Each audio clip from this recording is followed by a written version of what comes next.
Hello friends, welcome to the HFY Ode, where we bring you new science fiction stories, a new world, a new adventure. And yes, there is no robotic or AI voices here, only real human voices with real human touch. So let's start this journey, and please subscribe my channel if you like the stories and press the bell icon for the latest updates. Let's have a story. Okay. They said humans were soft. That we broke too easily, felt too much, died too fast. The Cast-3 Empire had conquered 47 worlds, and not once had they encountered a species foolish enough to throw away strategic advantage for a single life. They hadn't met us yet. The Cast-3 didn't understand mercy. That's what Ambassador Trell told me 3 weeks into the negotiation mission, her chitinous fingers clicking against the conference table like dice in a cup. She meant it as advice, diplomat to diplomat, one Xeno to another. The Cast-3 Dominion had swallowed star systems the way Earth swallowed coffee on Monday mornings, and they'd done it without a single recorded instance of accepting surrender. They view compassion as a tumor, Trell said, her compound eyes reflecting the station's cold lights and fragments. A weakness to be excised. I didn't tell her that made them predictable as hell. It was built by the architects, one of those ancient species that left monuments and mysteries and not much else, and it had the kind of structural integrity that made engineers weep with envy. Transparent aluminum walls, gravity generators that hummed at a frequency just below hearing, hydroponics bays that grew things I couldn't pronounce. Pretty place to die, I remember thinking. Our delegation was small, 6 humans, Trell and her assistant. 2 Cast-3 honor guards who looked like they'd been carved from volcanic glass, and bad intentions. Day 20 changed everything. I was reviewing agricultural production reports, thrilling stuff, when the explosion hit. Not a big one. Shaped charge. Precise. It blew out Section 7's primary bulkhead and killed the life support in 3 compartments. The station lurched. Gravity stuttered. My coffee mug tried to escape via the ceiling, and I had about 2 seconds to think this is bad before the emergency bulkhead slammed down. I'd done zero-G training. Every diplomat assigned to deep space did a month at Luna Base, learning how to vomit efficiently in microgravity and how to move without looking like a drunk penguin. That training kicked in now, muscle memory dragging me toward the emergency locker while my brain was still processing what the hell just happened. Comms are dead. Station AI was screaming alerts in 3 languages. I could hear something hissing, air escaping somewhere it shouldn't be. I made it to the corridor. Emergency lighting painted everything the color of old bruises. Trell was there, her carapace cracked along one side, greenish blood seeping through. They don't want peace. My earpiece crackled. Sarah's voice, tight with something between fear and focus. Marcus, I'm trapped in the biolab. Section 9. The bulkhead won't open, and I got maybe 20 minutes of air. Section 9 was on the other side of the station, through Cast-3 controlled territory. Trell's eyes met mine. All 63 facets of them. Don't, she said. They'll kill you. Jinkar won't stop them. I was already moving. The Cast-3 honor guards found me in Corridor 12. They stood in formation, crossbows raised. Not energy weapons, crossbows. The Cast-3 were traditional that way. Believed there was honor in weapons that required strength to draw. Each bolt was tipped with something that glistened wet and wrong. Poison. Of course poison. Human, the lead guard said. Her voice sounded like gravel being sorted. You are in restricted area. I need to get to Section 9. Denied. I could see it in their stance. They weren't here to negotiate. They were here to enforce. And if I pushed this, they'd do it the way their species have been doing it for 6,000 years. Efficiently. Violently. Without hesitation. My comm crackled. Sarah's voice, quieter now. Marcus? I can hear something weird. The air's getting thin. The guards' crossbows didn't waver. I did the math. 20 meters of corridor. 2 armed Cast-3 who'd trained their entire lives for combat. Me, a diplomat with exactly 1 self-defense course, and a gym membership I used sporadically. The odds were garbage. I ran anyway. The first bolt missed my head by maybe an inch. I felt the displacement of air, heard it crack into the wall behind me. The second one caught my shoulder, punched through the suit's outer layer, and buried itself in muscle. The poison hit my bloodstream like ice water. I kept running. Cask-3 poison was designed to paralyze. It started in the extremities, worked its way inward, shut down motor function while leaving you completely conscious. You got to feel everything while being unable to do anything about it. Typical Cask-3 efficiency. Why waste a kill when you can make a lesson? My left arm went numb. Fingers stopped responding. I slammed into a wall, used the impact to change direction, stumbled toward the access panel for Section 9. The guards were following. Not hurrying. They didn't need to. I could hear them talking in their clicking language. Probably commenting on my stupidity.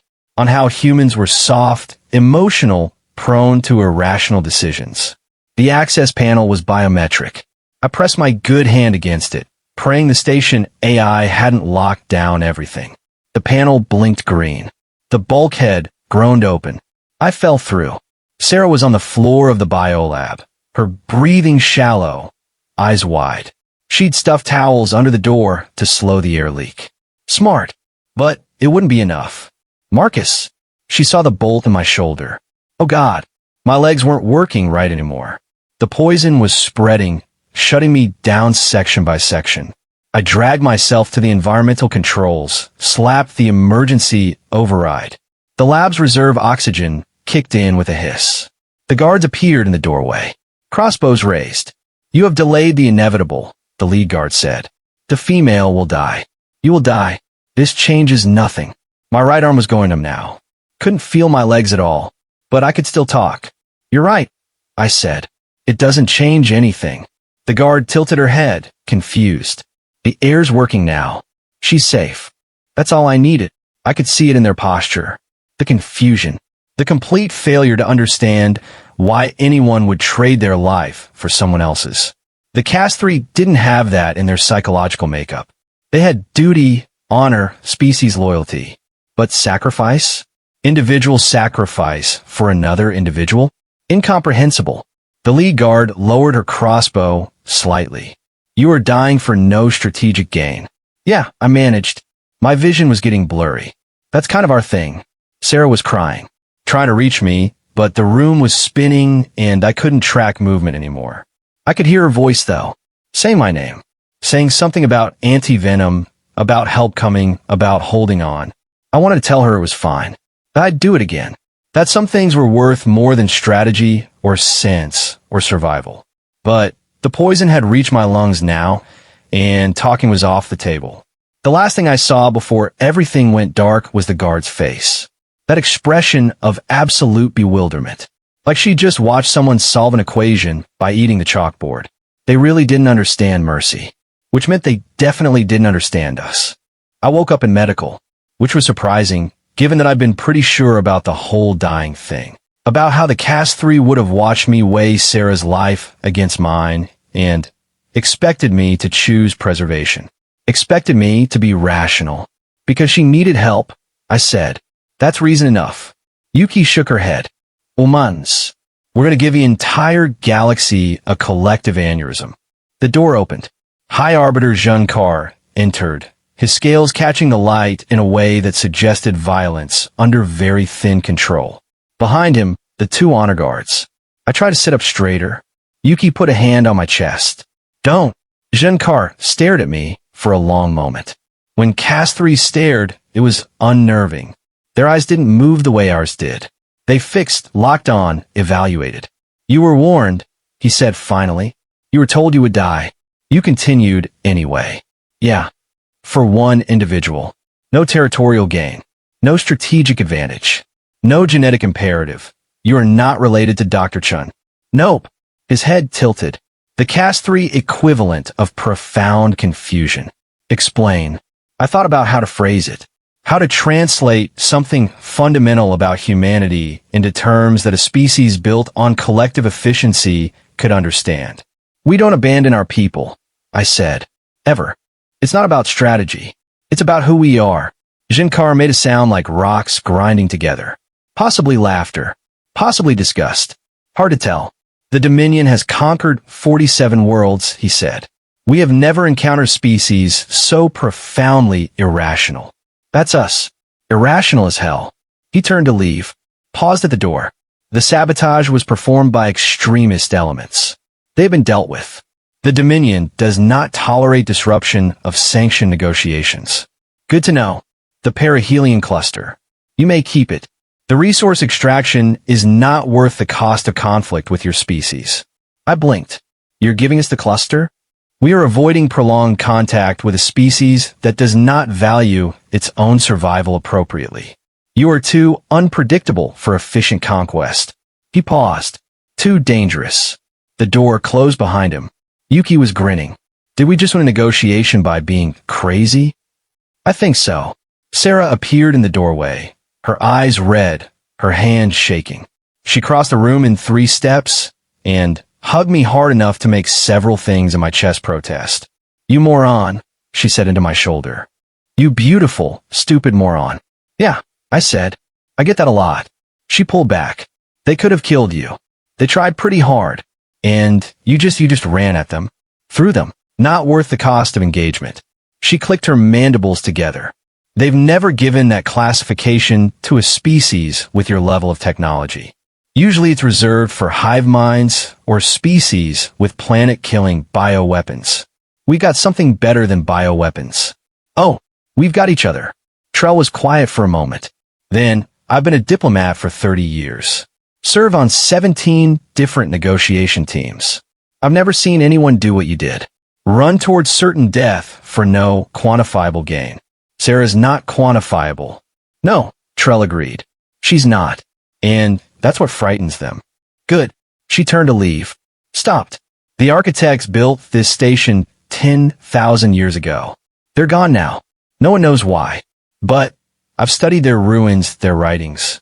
They had a phrase they used to describe themselves. Perfectly rational beings. And they're extinct. While your species, profoundly irrational, emotionally compromised, willing to die for individuals who provide no breeding advantage. You're thriving.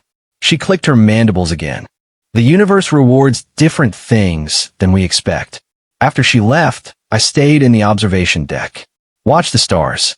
Thought about odds and strategy and the careful math of survival. The cast 3 were right. What I'd done made no sense. Sacrificing a diplomat, someone with training, experience, institutional knowledge, for a xenobiologist we could theoretically replace. The numbers didn't work. But humans had never been good at math when it came to the people we cared about. Sarah found me there eventually. She didn't say anything. Just sat next to me, her shoulder against mine, her hand finding my good one. We watched the stars together.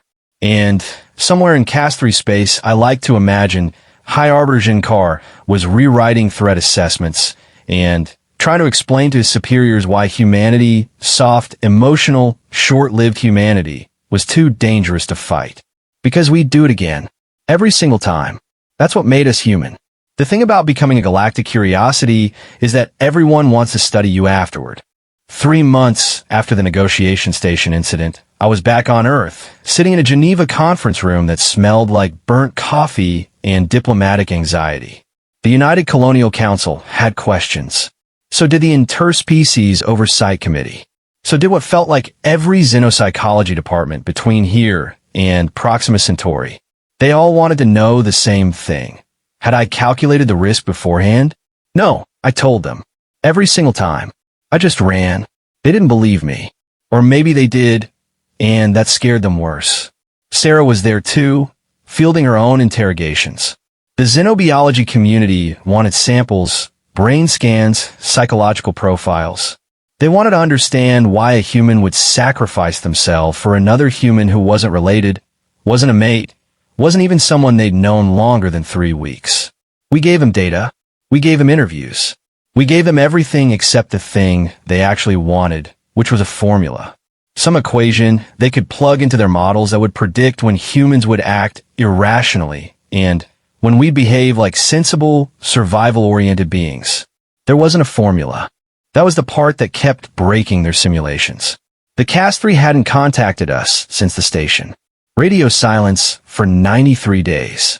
Intelligence suggested they'd pulled back 3 full battle fleets from the border zones, redeployed them to sectors that didn't involve human space. We'd scared them by being human, which was either hilarious or terrifying depending on how much coffee you'd had. I was in my apartment in Brussels, small place, decent view of the European Parliament building, when Sarah showed up at my door. She was wearing civilian clothes, which was weird because she'd been in uniform for every debrief. Jeans, a jacket with actual pockets, hair down. She looked younger without the formal diplomatic trappings. Also exhausted. They're sending me back out, she said. No priambid. Just the news, delivered like a medical diagnosis. Where? Cast 3 border. Research station on Threshold Station. They want someone who's had direct contact with their culture, someone who survived an encounter.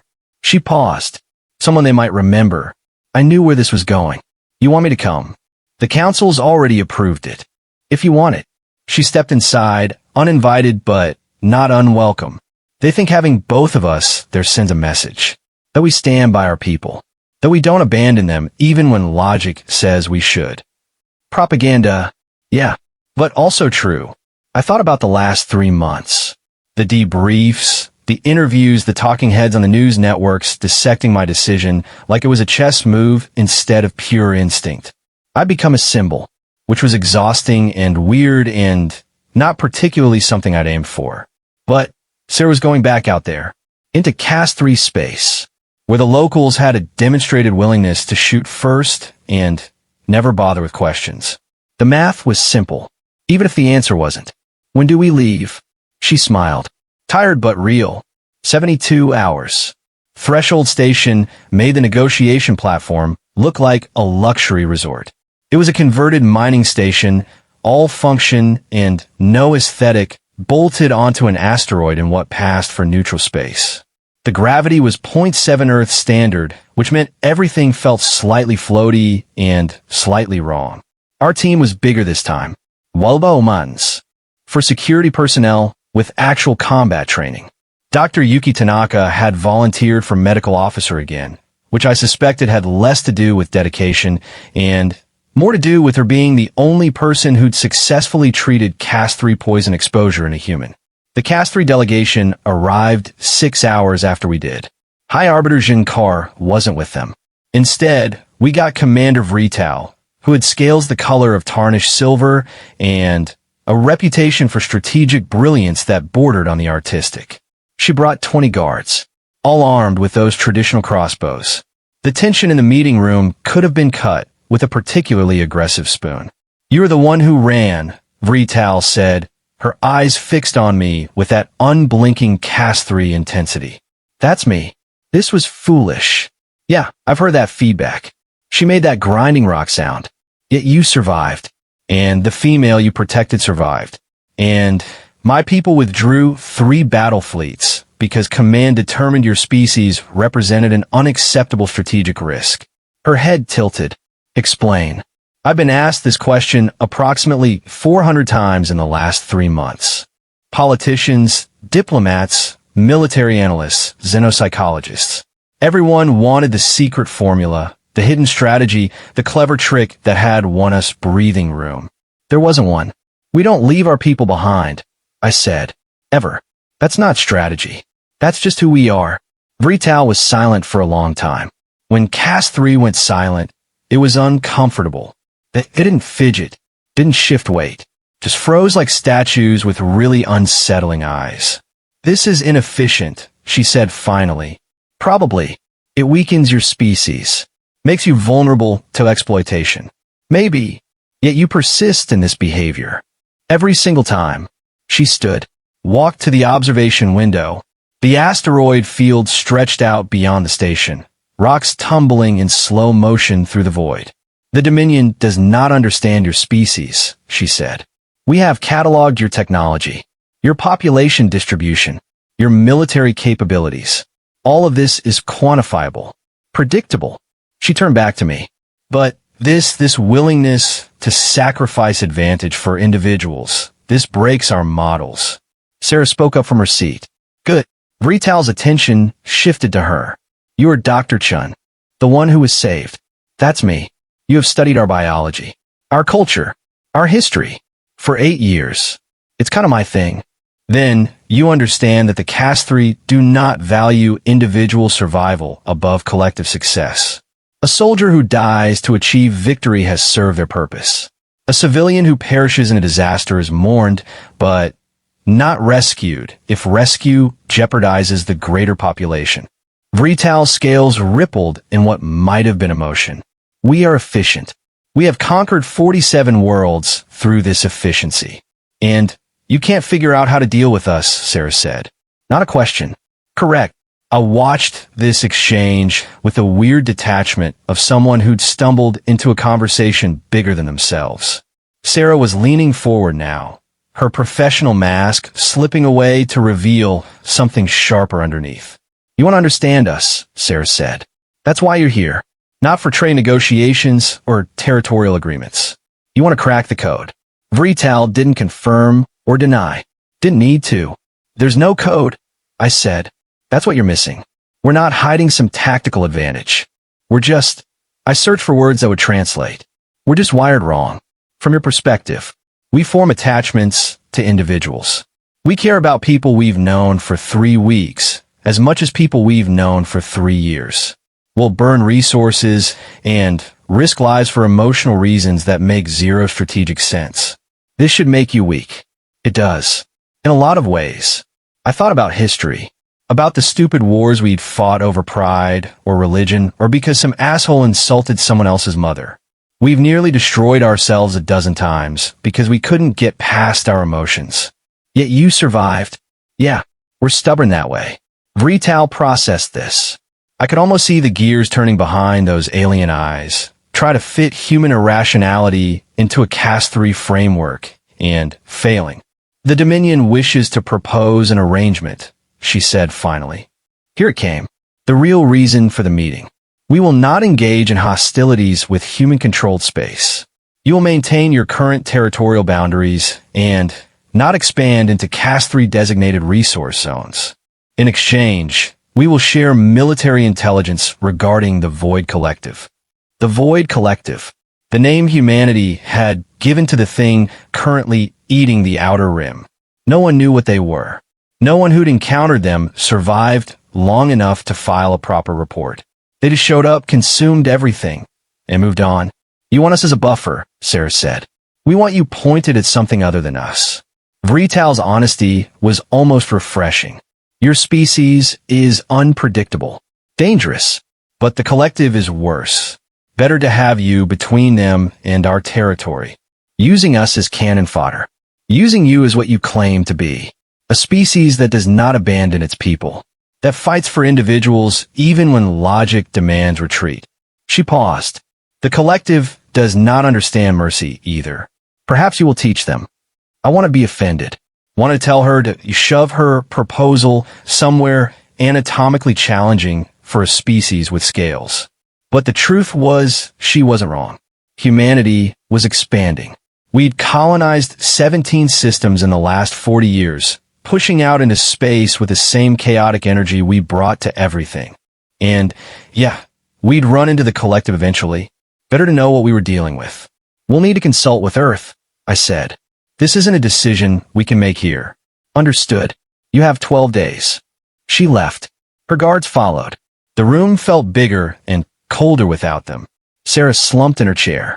We just got voluntold into fighting an existential threat.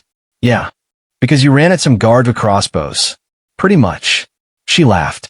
It came out slightly hysterical. We're the universe's crazy ex-girlfriend. Too volatile to fight. Too dangerous to ignore. So let's point them at our other problems and hope it works out. Yuki poked her head in for medical. I heard yelling. Are we at war? No, I said. We're at buffer state. That's somehow worse. The next 11 days were a flurry of secure transmissions, emergency council sessions, and debates that made my brain hurt. The Colonial Council was split. Military wanted the intelligence on the collective. The isolationist bloc wanted nothing to do with Cath-3 arrangements. The expansionist bloc wanted to use this as leverage for more territory. Everyone had an angle. Everyone had a strategy. Sarah and I stayed on Threshold Station. Partially because we were needed for follow-up negotiations, partially because heading back to Earth meant dealing with a media circus again, and neither of us had the energy for that. We fell into a routine. Work during station day. Dinner in the commissary that served food technically edible, but spiritually questionable. Evenings in the observation deck, watching the asteroid field drift by. On day 7, Sarah asked the question I'd been avoiding. Why'd you really do it? We were alone. The observation deck was empty, just us and the stars and the recycled air that tasted faintly of metal. You were trapped, I said. Already answered this about 1,000 times. That's the soundbite. I want the real reason. I thought about lying. About giving her the heroic version, the noble sacrifice narrative that played well in interviews. But we were past that. Had been since she'd kissed me in medical with tears on her face and fear in her voice. I couldn't leave you there, I said. Not wouldn't. Couldn't. Like physically, mentally, I couldn't make myself walk away. Even though I knew the math. Knew the guards would kill me. Knew there was maybe a 5% chance of success. I turned to face her. I made a lot of calculated decisions in my life. That wasn't one of them. That was just pure instinct. You needed help. Everything else was background noise. She was quiet for a long time. Then, that's terrifying. Yeah, I mean it. That you just turn off the part of your brain that does risk assessment and run at armed soldiers because someone you barely knew needed help. She paused. That's not normal. Even for humans. That's stupid. I was going to say extraordinary, but sure, stupid works too. I laughed. Couldn't help it. The Cast 3 think we're all like that. That every human would do the same thing. Would they? I thought about it. About the species I'd grown up with, the history I'd studied, the countless examples of humans doing profoundly irrational things for each other. Yeah, I said. I think they would. Maybe not the exact same way. But when it mattered. When someone needed help. And there was even a fraction of chance. I nodded. We'd run. Every damn time. Sarah moved closer. Her hand found mine in that automatic way it had been doing lately, like we'd rehearsed this choreography without realizing it. The council's going to approve the Cast 3 arrangement, she said. Intelligence is too valuable. And they're right about the collective. We need to know what we're facing. So we become the galaxy's buffer state. We become the species that scares the things that scare everyone else. She smiled, but it didn't quite reach her eyes. No pressure. On day 12, the orders came through. The council had approved the arrangement with modifications. We'd share information about the collective. The Cast 3 would provide sensor data and tactical intelligence. No formal alliance, but a mutual understanding that humanity was pointed outward now, toward the thing in the dark. Vrital returned for the signing. It was a brief ceremony, efficient and void of sentimentality. Very Cast 3. She pressed her seal into the digital document. I countersigned on behalf of the Colonial Council. And just like that, humanity had its first official non-aggression pact with a species that had been preparing to invade us 6 months ago. Your people are fortunate, Vrital said as we walked to the docking bay. The collective has consumed 14 species in the last cycle. All of them more technologically advanced than humanity. Comforting, it should not be, but perhaps your irrationality will provide advantages we cannot predict. She stopped at the airlock to her ship. We will monitor your engagements with the collective. If you discover weaknesses, we expect full disclosure per the arrangement. And if we get wiped out, then we will know the collective is a threat requiring the full weight of the Dominion's military might. She paused. Or we will know that human unpredictability has limits. You're just full of warm, fuzzy feelings. That grinding rock sound again. Your species uses humor to deflect fear. Another inefficiency. Another thing that should weaken you. Her head tilted, yet you persist. After she left, I stood in the docking bay and watched her ship detach from the station, its engines flaring blue as it accelerated toward Cast 3 space. Sarah appeared next to me. So, we're officially the crazy neighbors who everyone's afraid to fight, but also afraid to leave alone. That's us. Could be worse. Could be better. She leaned against me, and I put my arm around her shoulders, and we stood there watching ships come and go like we had all the time in the universe. We didn't, of course. The collective was out there, getting closer, and sooner or later, humanity would have to face something that didn't care about our irrationality or our attachments or our stubborn refusal to abandon each other. But that was a problem for tomorrow. Tonight, we were alive, together, on a station at the edge of civilized space, having just convinced one of the galaxy's most efficient killing machines that we were too crazy to fight. I'd take the win. The Void Collective hit the outer colonies on a Tuesday, which was weirdly appropriate, because Tuesday had always felt like the universe's way of saying, "You thought Monday was bad?" I was on the research vessel Mendel, 3 weeks out from Threshold Station, when the distress call came through. Colony World Jericho, 7. Population, 43,000. Status gone. Not destroyed. Gone. The sensor data didn't make sense. One moment, Jericho, 7 was transmitting normal colony operations. Agricultural reports, mining outputs, some complaint about the hydroponics bait growing things that weren't on the approved crop list. Standard colony stuff. Then static. Then nothing. The silence where a planet should be. Captain Wei ordered the Mendel to investigate. Standard protocol said wait for military escort. Wei looked at the protocol, looked at the timeline for getting a military ship out there, looked at the 43,000 people who might still need help. She made the same calculation I'd made on the negotiation station. The math said wait. Her gut said go. We went. Sarah was in the xenobiology lab when I found her reviewing the Cas3 data on the collective. It wasn't much. Sensor ghosts. A few corrupted transmissions. One very disturbing vidlog from a Cas3 scout ship that had gotten too close and barely escaped. She didn't look up from the data. How long? 4 days at maximum burn. That's too slow. I know. She finally turned to face me. Her eyes had that look again. The one I'd seen on the station when she'd been trapped in the lab. Fear, but underneath it, something harder. Determination that didn't care what the odds said. The data suggests the collective doesn't take prisoners, she said.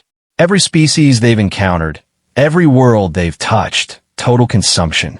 No sobrevivers. No ruins. Just absence. Maybe Jericho. 7 evacuated. 43,000 people in the time between normal transmission and static? Where they go? I didn't have an answer for that. The Mendel was a research vessel, not a warship. We had sensors that could count individual bacteria from orbit and a crew of scientists who could explain dark matter using interpretive dance. What we didn't have was weapons, armor, or any kind of defensive capability beyond strongly worded complaints. Captain Wei called a crew meeting in the mess hall. 37 people, mostly scientists, a few engineers, one very nervous cook who'd signed up for this job thinking it would involve making sandwiches, not confronting existential threats. We're going to Jericho, 7. Wei said, no preambid. We don't know what we're facing. The Cas3 data is incomplete, but there are 43,000 humans on that colony who might need extraction, medical aid, or at minimum, confirmation of their status. One of the astrophysicists raised his hand. Captain, the sensor data suggests the collective doesn't leave survivors. If Jericho, 7 is compromised, then we'll confirm that and get the hell out, Wei interrupted. But we don't abandon colonies without verification. That's not who we are. There was again that fundamental human thing that kept breaking alien models and making military strategists pull their hair out. We don't abandon our people, even when logic screamed to do exactly that. The vote was unanimous, which probably said something deeply concerning about human survival instincts, but I was too busy running calculations to worry about it. 4 days in hyperspace felt like 4 years. Sarah and I spent most of it in the lab, reviewing everything the Cas3 had given us. The data was frustrating, lots of observations about what the collective wasn't, very little about what it was. Not biological in any conventional sense. Not mechanical. Not energy-based. The few sensor readings that existed suggested something that operated outside normal space-time, which is a fancy way of saying, we have no idea what the hell this is. They're calling it the collective because it moves like a hive mind, Sarah said, highlighting a passage in the Cas3 report. But that's just speculation. Could be a single entity. Could be millions. Could be something we don't have conceptual framework for. Comforting. I'm a scientist. Comfort isn't in my job description. She pulled up the vidlog from the Cas3 scout ship. Watch this. Frame by frame. I'd seen it before. Didn't want to see it again. But I watched. The collective appeared as a darkness that wasn't quite darkness. Like someone had cut a hole in reality, and what showed through was the absence of everything. It moved wrong. Not through space, but across it like it was editing the universe rather than traveling through it. The Cas3 scout ship had sensors considerably better than ours. They'd captured approximately 8 seconds of footage before their systems started failing. In those 8 seconds, the collective had consumed a moon. Not destroyed it. Consumed it. The moon was there, and then it wasn't, and the collective was slightly larger afterward. It eats matter, I said, and energy, and possibly concepts. Sarah froze the frame. See that distortion? That's not sensor malfunction. That's space-time itself breaking down. Whatever the collective is, it doesn't play by the rules. Nothing we've faced plays by the rules. The Cas3 play by rules. Just different ones. This, she gestured at the screen. This is playing a different game entirely. The Mindel dropped out of hyperspace at the edge of the Jericho 7 system. The colony world was gone. Not destroyed. Not reduced to rubble. Just not there anymore. There was a gap in space where a planet should have been. Sensors registered nothing. No debris field. No radiation signature. No evidence that Jericho 7 had ever existed except for the gravity, well, that suggested something massive had been there recently. Captain Wei's voice came over the intercom. All hands. We are detecting anomalous readings at the former position of Jericho 7. Recommend battle stations. The ship lurched. Not a physical impact. Something else. Like reality had hiccuped, and the Mindel had fallen through the gap. I grabbed the console as gravity did something creative and concerning. Sarah was already strapped into her station, her fingers flying across the controls. It's here, she said. Calm. Professional. Absolutely terrified underneath. The collective. Oh God, it's enormous. I pulled up the visual feed. The thing that appeared on screen made my brain hurt. Made my eyes water. Made some very primal part of my nervous system scream that I was looking at something I shouldn't be able to see. The collective was the size of a small moon. Or maybe it was infinite, and I was just seeing the part that intersected with normal space. Hard to tell when your perceptual apparatus was actively rebelling against input. It moved toward us. Not fast. Not slow. Just inevitable. Captain, I said into the comm, we need to leave. Now. Hyperdrive is offline. Wei responded. Whatever that thing is, it's disrupting our systems. Engineering is working on it. The collective was closer now. I could see details that my brain immediately tried to forget. Geometries that shouldn't exist. Colors that weren't in any spectrum I'd studied. Movement that happened in dimensions I couldn't name. And then I saw them. The people. Trapped in the collective's surface like insects in amber. 43,000 colonists from Jericho 7, frozen in mid-scream, mid-run, mid-prayer. Still alive. Still aware. Still feeling everything. Sarah saw them too. No, she whispered. No, that can't, but it was. The collective didn't kill. It consumed. And it kept what it consumed conscious. Aware. An eternal moment of being eaten, never ending, never resolving. Hell, it wasn't fire and brimstone. How was this? I'd spent 3 months being asked why I'd run at armed guards to save Sarah. Why I'd thrown away strategic advantage for one person. Why I'd made a choice that broke every military model and diplomatic framework. Looking at those 43,000 people trapped in an existence worse than death, I understood something fundamental. We ran because leaving people behind wasn't an option. Not because it was strategic. Not because it was smart. Because the alternative living in a universe where we could walk away from suffering. That was worse than any death. Captain, I said, we need to get them out. Silence on the comm then. Marcus, we can't save them. If we engage, we'll be consumed too. Then, we'll be consumed getting them out instead of consumed running away. That's not logical. No, I agreed. It's not. Sarah was looking at me. That same expression she'd had in the biolab. Fear mixed with something else. Recognition, maybe, of the fundamental human stupidity we kept demonstrating. I'm with you, she said quietly. I squeezed her hand. Captain Wei came back on the comm. All hands, prepare for close approach to the anomaly. Science team, I need options for extraction. Engineering, reroute all power to shields. We're buying time whether the hyperdrive cooperates or not. The crew responded, not with complaint or protest, not with demands for logical explanation. They just did their jobs. The Mendel accelerated toward the collective, toward the thing that had eaten a planet and 43,000 people and was now reaching for us with appendages that existed in too many dimensions. Dr. Yuki Tanaka appeared on my screen for medical. If we're doing this stupid thing, I need to know, can those people be extracted? Sarah pulled up the sensor data, analyzed it with the same focus she brought to everything. Theoretically, yes. The collective maintains physical cohesion of absorbed matter. If we can disrupt its structure locally, how? I have no idea. The Cas3 data doesn't cover extraction scenarios because no one's ever survived long enough to try. The ship shuddered. We were in the collective's field now. I could feel it at the edges of perception, reality getting thin, time doing weird loops, space folding in on itself. One of the engineers, Rodriguez, I think, spoke up on the open channel. Captain, we could overload the reactor, create a localized explosion.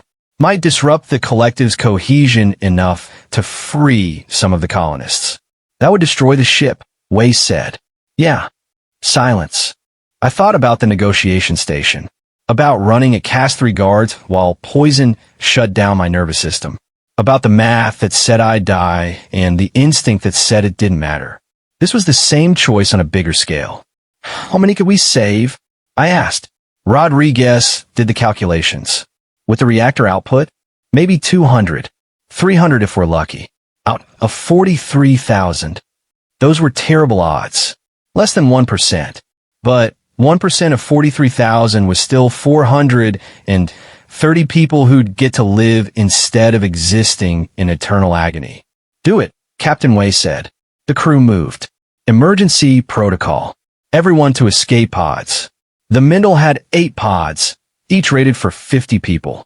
We had 37 crew members. Plenty of room for colonists. If this worked, Sarah and I stayed in the lab.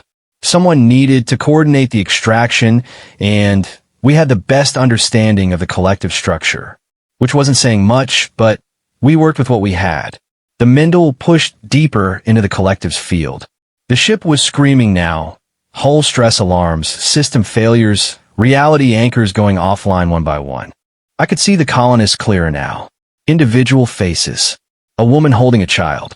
A man reaching for someone just out of reach. A teenager frozen in the act of running. All of them trapped in that moment. Forever. Unless we got them out. Rodriguez started the reactor overload. The ship's power spiked. Energy levels climbing past safety margins. Past theoretical maximums. Past the point where the Mendel should have torn itself apart. The collective noticed. It turned its attention toward us, if attention was the right word for what an entity like that did. The ship bucked. Gravity failed. Atmosphere started venting. 30 seconds to detonation, Rodriguez said. Calm, like he was announcing dinner specials. Sarah grabbed my hand. If this doesn't work, it'll work. You don't know that. No, I agreed. But I'm choosing to believe it anyway. That's kind of our thing. She laughed. Slightly hysterical. We're insane. Every single one of us. The reactor hit critical. The explosion wasn't like normal explosions. It happened in too many dimensions, spread out in directions that didn't have names, and for a moment I could see the universe the way the collective saw it. Infinite, malleable, full of possibilities that organic minds couldn't process. Then I was in the escape pod. Sarah was there. So were Rodriguez and Yuki and Captain Wei and about 30 other crew members. And pressed against the viewport, looking dazed and terrified and confused and alive colonists. We grabbed them. The explosion had disrupted the collective's cohesion just long enough for the pods to scoop up everyone they could reach. I counted quickly. 217 people. Out of 43,000. Terrible odds. But 217 people were breathing. Thinking. Free. The collective was reforming behind us. The Mendel was gone. Consumed or destroyed. Hard to tell the difference. But the pods were moving, their emergency hyperdrives spooling up, carrying us away from the thing that had swallowed a planet. We'd saved less than 1%. We'd lost the ship, lost the mission, lost any chance of gathering useful intelligence. But Sarah was alive beside me. Rodriguez was helping a colonist who couldn't stop shaking. Captain Wei was coordinating with the other pods, making sure everyone was accounted for. We'd run at something that should have killed us. And some of us had survived. The pods jumped to hyperspace. The collective faded behind us, still hungry, still growing, still an existential threat that humanity had no answer for. But we tried. That was the thing the Cast 3 would never understand. The thing that broke their models and made them classify us as Category 3 despite our primitive technology. We'd try. Every time, even when the odds were impossible, even when logic said to run, even when saving everyone was impossible and saving anyone was nearly so, because that's what it meant to be human. We don't abandon our people, and we'll face a storm of arrows or a moon-sized entity that eats reality, if that's what it takes. 3 weeks later, the Cast 3 sent a message. High Arbiter Jinkar himself. His image appeared on the emergency transmission, scales gleaming, eyes unblinking. We observed your engagement with the collective, he said. You destroyed your vessel, lost significant resources, saved 217 individuals out of 43,000. This represents a catastrophic failure by any rational assessment. I was in the recovery station's command center, still bandaged from the extraction, watching this transmission with Captain Wei and Sarah. Yeah, I said to the screen. It was pretty bad. Yet we calculate that you would attempt the same action again, given identical circumstances. Absolutely. Jinkar was silent for a long moment. Then, the Dominion does not understand your species. We have attempted to model your behavior, to predict your actions. Every simulation fails because you do not optimize for survival. No, I agreed. We optimize for each other. This makes you vulnerable. It makes us human.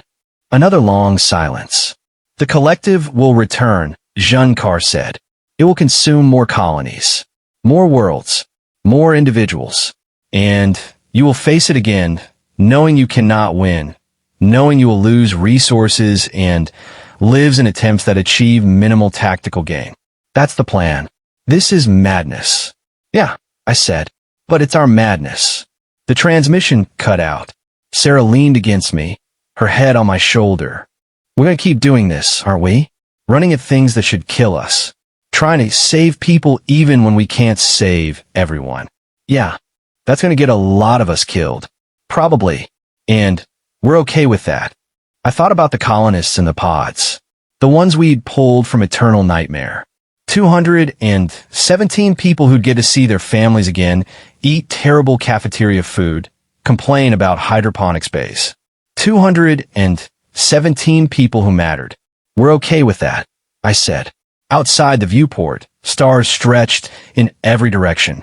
Somewhere out there, the collective was eating reality. Somewhere closer, the Cast 3 were recalculating their threat assessments. Somewhere in between, humanity was spreading out into the galaxy with all our beautiful stupidity intact. We'd face the collective again. We'd lose more ships, more lives, more battles. But we'd keep running, keep trying, keep being the species that scared the efficient civilizations by refusing to optimize for survival. Because in the end, we'd learned something the Cast 3 never would. Some things were worth more than winning. Some people were worth a storm of arrows. Every single time.